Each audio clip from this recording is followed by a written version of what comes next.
la Beaujoire, la Coupe de France. Il n'y a pas si longtemps, le cœur battait très fort ici. Pas pour le FC Nantes, non, sa dernière finale et victoire date de l'an 2000. 21 ans déjà, quand même. Il était en quelle classe, Anthony Brulez? L'effervescence à la Beaujoire en Coupe de France, c'était pour les amateurs des Herdiers en 2018. Un autre temps.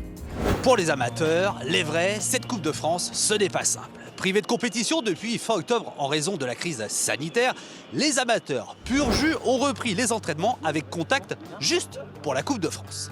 C'est le cas par exemple de NDC Angers ou de Vigneux de Bretagne, des clubs de régional, tous deux éliminés par Laval, club de national, et qui n'a donc jamais cessé de jouer ni de s'entraîner.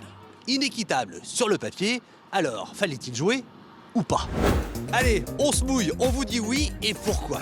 D'abord parce que le parfum de la compète et du possible exploit, ça ne se refuse pas. Ensuite parce que le futur immédiat des clubs amateurs n'est pas folichon. Oui, pas de reprise de championnat en vue, bonjour l'ambiance, et des budgets qui s'annoncent, au mieux, très limités.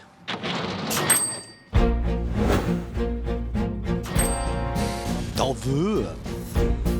Oui, il y a d'abord les buvettes fermées et donc de l'argent en moins. Et puis, il y a aussi le crash du diffuseur Mediapro. Pour faire simple, une petite partie du montant des droits TV du Monde Pro est reversée à la Fédération française de foot, qui par effet de cascade en redistribue chez les amateurs. Sur ce coup, c'est complètement raté. Les finances des clubs amateurs risquent de souffrir, même si, disons-le, l'absence de compétition évite aussi pas mal de dépenses.